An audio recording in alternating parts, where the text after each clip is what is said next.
can't explain. There's nothing quite like it. Up against the deep and blue, a humble excitement. Just turn victory, good time's gonna start. All hands on deck, it's my Edencraft. Just turn victory, good time's gonna start. All hands on deck, it's my Edencraft. On this week's episode, we'll follow the boys on a trip to Coffin Bay, check in with one of our valued customers, but now let's head to the factory with the next stage of the build. Alright, so we've just pulled the 6 metre deck out of the mould. We've put it back on a trolley in the grinding shop, so we're going to sand it all up nicely, and then we'll flow coat it before it gets flipped over and trimmed up. We've been doing it for a long time, so we've got the processes right, but I suppose it can be very time consuming if you're doing it for the first time, or you're doing a new build on a new boat or a new model. It's very time consuming to install that sort of stuff. You have to make patterns, you have to make sure everything fits, it's in the right spot, and you have to always think forward. So, say install an anchor well, can go and install an anchor well, but then if you're not thinking forward and you make it too small, you can't fit your anchor winch in. So it's little things like that that you've got to think forward, especially on new models that we're bringing out. So a lot of time and effort that people don't see goes into working that sort of stuff out.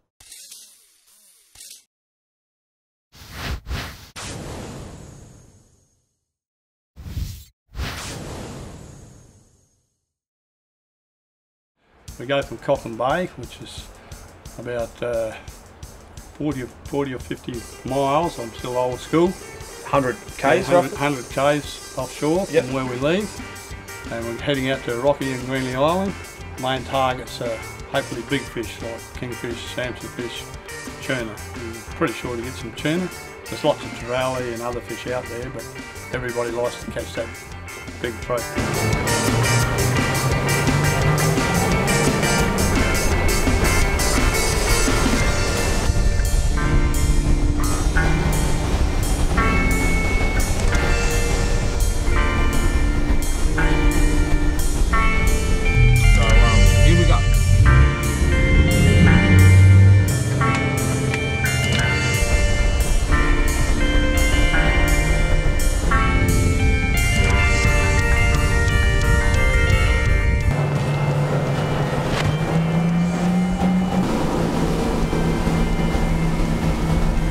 G'day, my name's Webby. I've brought the Edencraft boys out here to Coffin Bay. We're just putting out through the channel of Coffin Bay on our way to Greenlee Island.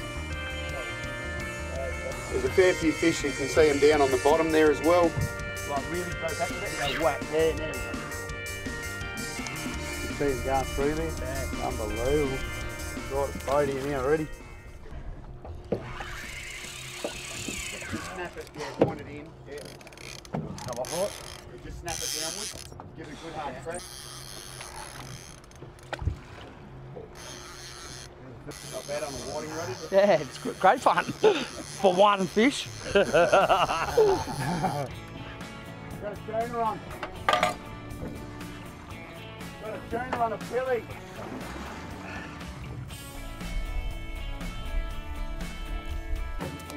Yeah, he's up. Just when we in the back of the boat, we'll just go straight into the net.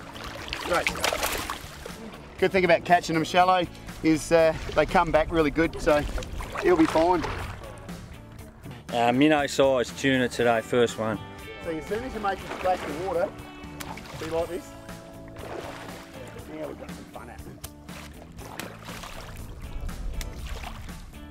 Oh! There's two there.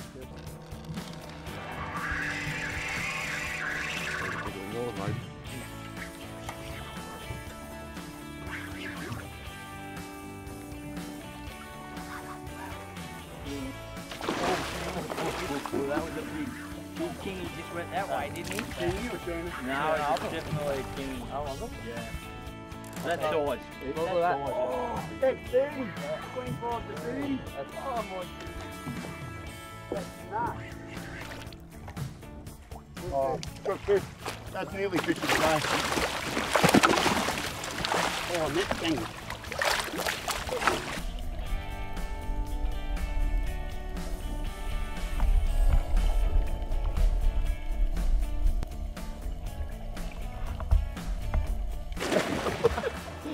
He got it. That's what we do around here. Don't give him any drag.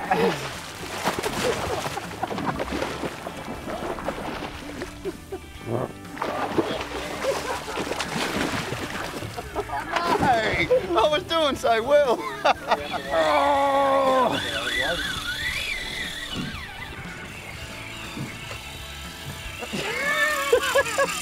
When you finish, I've had mine up and down 4 times.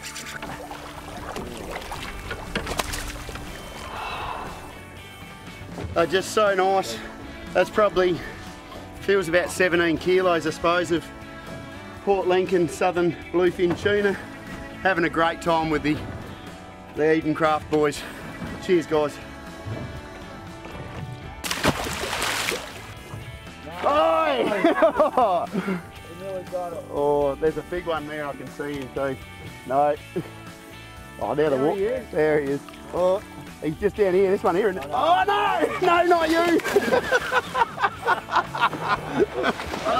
Come on. Too late.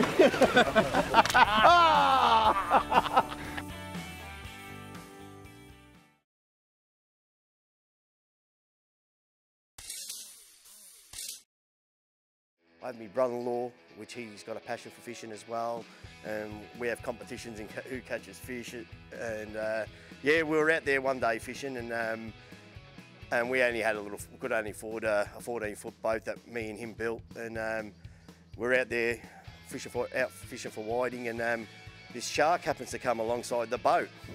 So in a little 14-foot boat, no freeboard, nothing whatsoever, he starts yelling out "shark." So I've jumped out, where? And the next minute he's telling me that it's taking a chunk out of the back of the motor. But he was only joking. I almost jumped in the water and went for a swim. I actually built my first boat, a little 10-foot dinghy that I built, and the brother-in-law built the trailer for me, and we had Dad's auxiliary motor, so we used to get out there out and about. And since then we've had about, I don't know, probably built and purchased about maybe 20 boats. So, and I think this one will see me out now. I've got everything that I want in a boat, so yeah. Left school at 18 and started an apprenticeship in a shipwright boat building. There wasn't many people that used to that were into that trade. There was only about 7 of us at trade school. But if I told you what I used to do hot bombs, and they used to blow up in the bloody fiberglass room with resin.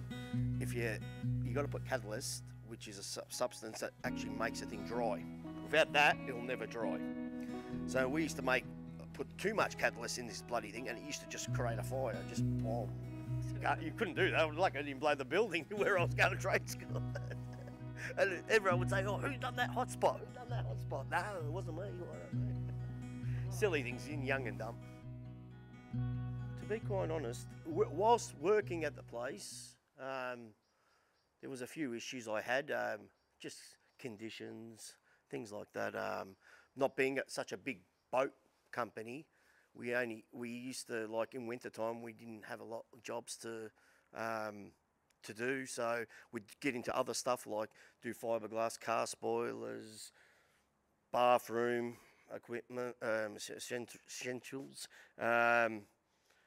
So it was slow in winter time, so that's why pretty much we had the boat show in June, July, in winter time, where we could get extra orders to produce boats and stuff. So yeah, so it was hard in those days, and you'd be laid off for a few weeks, and whilst there was work. So yeah, I knew the boat, this actual boat, that was probably, what is it, 1970, 1980 boat. So it's been out there for a long time. I think it was based off the 19R hull, and they've modified and put the extra pod and bits and pieces. And I always seen this boat in the water. The way it performed the genetics of the hull was a magnificent boat, just the way it planed off on the sea. It when it first came out, it was more of a commercial boat where they used it for abalone, so you had compressors all over the boat. And so I always wished, you know, I always dreamt of one day, you know, working for Edencraft and designing the hull for the recreation fishermen. And unfortunately I didn't get that chance to design that, but Edencraft now, the way they've designed their boat, it's for your average fisherman, you know, that wants to go offshore, that wants to go out in the bay and do some fishing and enjoy it with their family. I love the boat, and I said one day I'll own this boat, you know, and used to see it at the boat shows and say, yeah, what a beautiful boat. Couldn't knock anything about it. And to be quite honest, Mum passed away about 1.5 years ago, and she used to love going fishing with me. We used to go out in a little 10-foot boat out of Kirk's Point and catch how much whiting you wanted, you know, and it was just quality time. Like I said earlier, it's just quality time, you know, spending out with your family, with your best friends. And I said, you know, life's too short. I said, you know, I've got to buy this boat. So I've just gone ahead, spoke to Josie. She was really helpful, and we just went ahead with it. Let's go. Yep, my dream's come true now. So it's been a passion for a long time, and to get this boat, and it's finally happened. After the break, we're going to learn about one of the most important parts of the build process, fiberglassing. Nice clean glasswork's the key. That's how we do it throughout all our Edencraft boats. So we get a nice finish when we flow coat. We're here just wetting out the 450, 3 layers of it. Then we'll put it onto the joint, just like so. Just cover that joint there, make it nice and beautiful. Just get your paintbrush, just wet out all your excess stags, just to make it nice and neat. And you just get your little check roller here, and just got to roll all your air out nice and flat. Keep it nice and pretty. Then it's easier for when you flow coat, so you don't have to sand so much.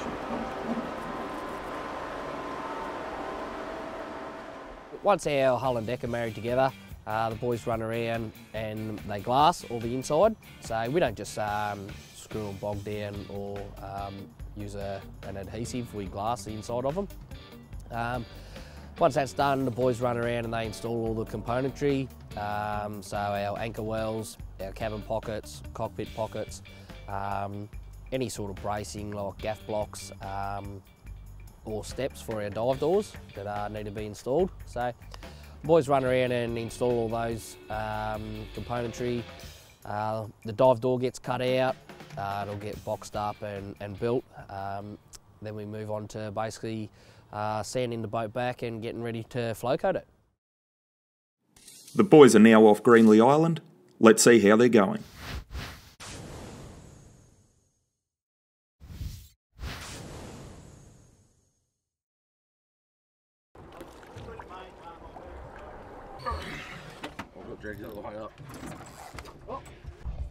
Oh, species number 3.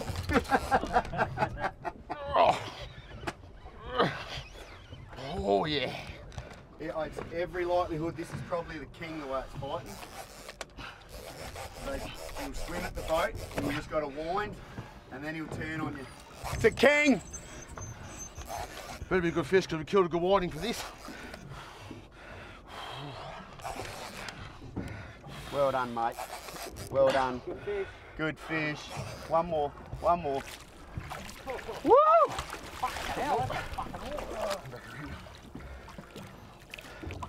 Unbelievable!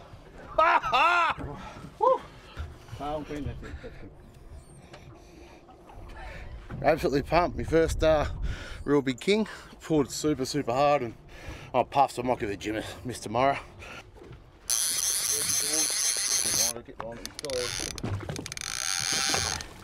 Put some hurt on him, Lynchy. I'm trying, Skip, I'm trying! That's what I wouldn't do. You can't help it.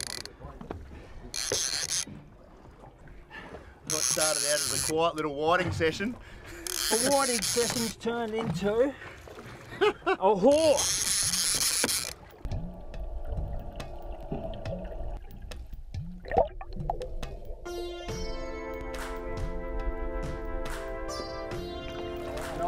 mate. Yep. Get that room! Come and get some of that! So this is Lynchy's fish. Grabbed it out of the net, and I can't believe it's the first time I've ever retrieved a tag fish. So I'm a bit cock-a-hoop right now. I'll record this number, I'll weigh the fish and get it back as quick as I can. That's a fantastic catch, Lynchy. Well done.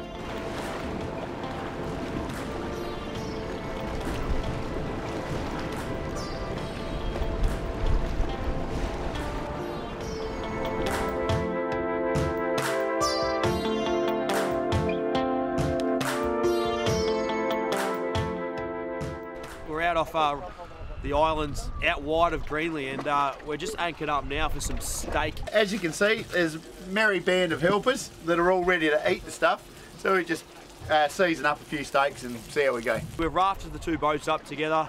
Like I said, magnificent day with samson fish, kingfish, tuna, big sharks. We had an absolute fantastic day. But Tom, tomorrow's your day, mate. Samson fish tomorrow. We're going to enjoy this night and grab yourself another beer. After the break, we'll hear a bit more from Steve, and then see what the boys have been catching off Greenlee Island. First drop in the morning, Charlie. One drop, straight on top. Skipper's put us right on the mound, right on the fish.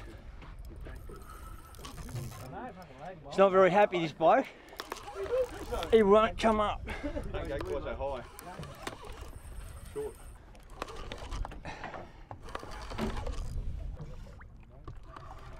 Double. That's a nice fish. Well done. Lynchy, new PB, mate. Yeah, UPB. Ah, well done. Got one yesterday. This is a keeper. She's not going anywhere. Come on, bear.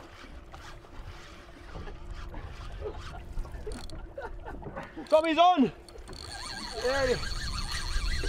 I ran to camera, bro. Ah, you speak to the camera. Come on, We've got two cameras on. As fast as they drop it, the next one grabs it. That's what happened. First one dropped it. Features. Which way? That way? Other way. Other way. That's it. Well done. How's that? Jigging, samson fish. Bluey's the master. Tommy goes alright. Cheers, guys. Here we go. Fought like an absolute champion. Special you. Yeah, both. I reckon the king pull's a bit harder, but Oh, they do. the big kings still pull pretty hard. And but, they're dirtier, aren't they? Yeah, that's it. That's Dirtier fight. your first big samson, so I'm happy with that.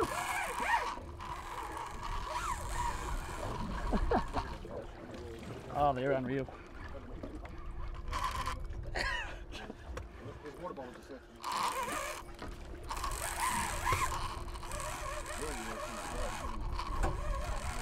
There you go, mate. Hang on to it. Show on, Chris, I'll film you, mate. I'll send him the fish here. Send him home. Drop down.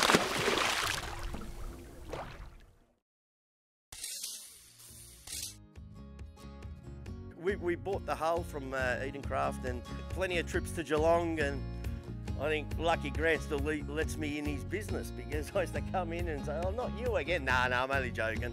But yeah, no, Grant used to come in and say, look, this is what we've done on this stage of the boat, and we'd be looking at it, and I'd say, oh, I like this and I like that. So yeah, no, it was fantastic. It was just enjoyable going up there and catching up with the Edencraft team, and like they made me feel like I was part of the family, you know, just part of the furniture in the place. So yeah, no, it was fantastic.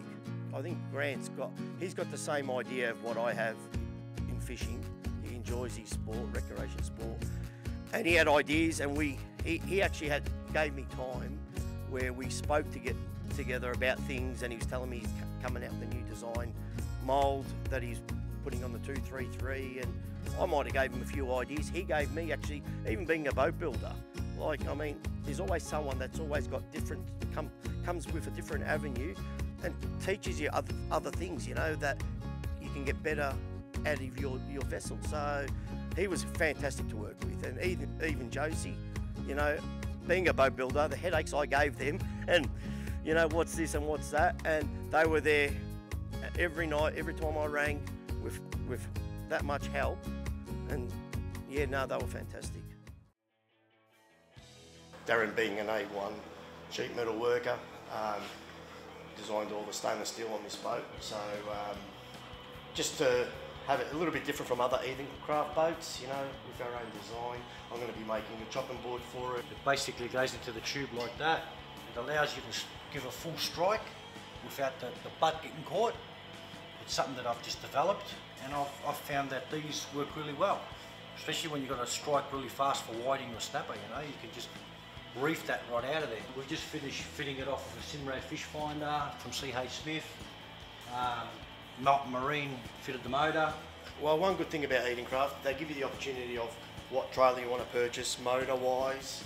That's something that I really like, because everyone's got their own liking to different outboards and trailer-wise. So Josie from Edencraft, she was more than helpful to help us in the way of picking trailers, boats, motor side to suit the boat and all that. So yeah, we were really happy.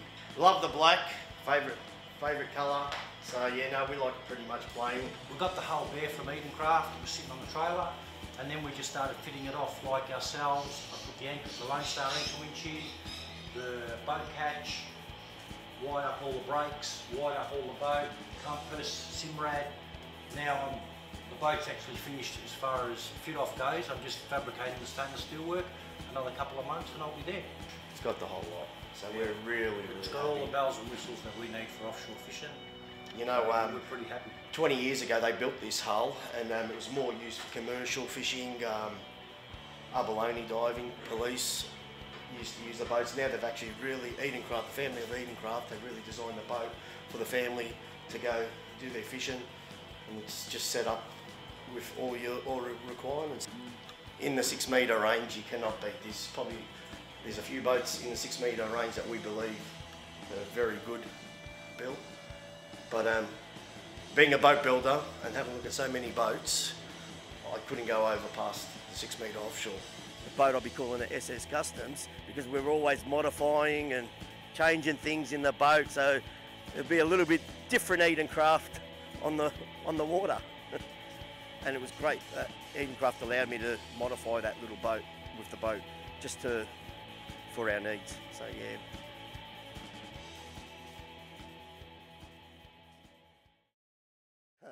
Yeah, we got to modify the shed to get the boat in. That's another problem, but the shed's too bloody small, so we're going to be in a bit of trouble there. But we'll work something out. As long as we got the boat, that's the main thing.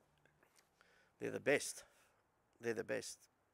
You know, I've got a lot of passion towards Edencraft. You know, I wish I brought it with me, but I've got a piece of fiberglass. It shows you how thick a real boat's built.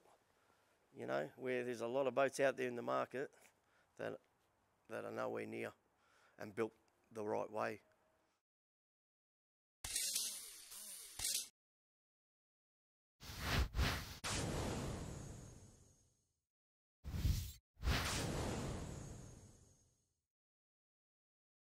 I dropped the garfish down, a little stick face, and I don't know if you can tell, but it seems to be doing some stuff. So I'm purely hoping it's a samson fish. Now, if it's not, I'm not going to be disappointed too much, am I, Tom? But lucky dip. Lucky dip. But no, I'm hoping it is a samson fish. As a tuna just jumped right next to the boat. This place is absolutely incredible. It's got a lot of weight. Sure it's not a shark? Now, I don't think you realise how much drag pressure I'll have on this. I'm pulling as hard as I physically can right now. And like, that's a lot of weight. That's 80-pound braid, 120-pound leader, and some would say getting pulled over. I can't do anything at all besides hold the weight. I'm trying to turn its head. Could be a shark, Tom's saying. I'm hoping it's a world record samson fish. We reckon, Tom, world record? I've got it. So I've got the anchor in, so I'm trying to drag it this way a bit. But as you can tell, oh, it's a shark, I feel it. It's a shark. Has to be. You're only just wrapped once, Tom. Go down. It's once or twice, Tom. It's not much. Pull it down. Yeah, there you go, you're off. This is a big one.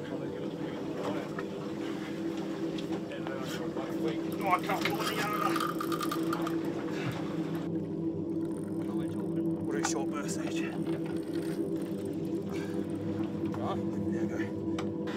So because like I was talking about before being an athlete, I've had to pass the rod over. And we got fucking #1 boat builder. I nearly got good. Bitch, get up. Yeah, get up. Get him. Show him who's the man is. Heavy, isn't it? I'm not liking it. No.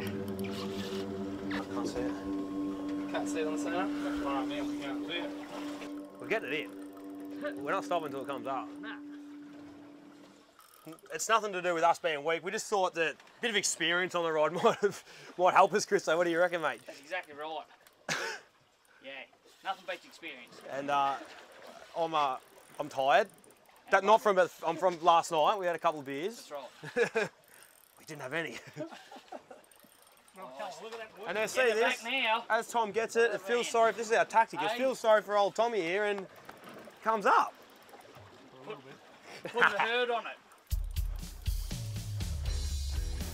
So it comes up, I'll grab the leader, I'll just get that around the tail and then just pull tight. Yep, that's it. It's on the anchor of the fish.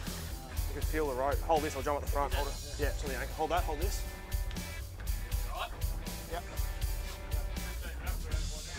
Reckon? Free sport? Yeah, free sport. Sorry.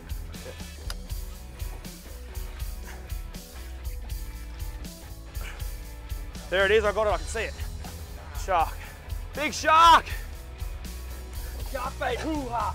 It's gonna come out now, you ready? Here he comes. It's coming. Now, wind that slack up for us, Tom. Oh no.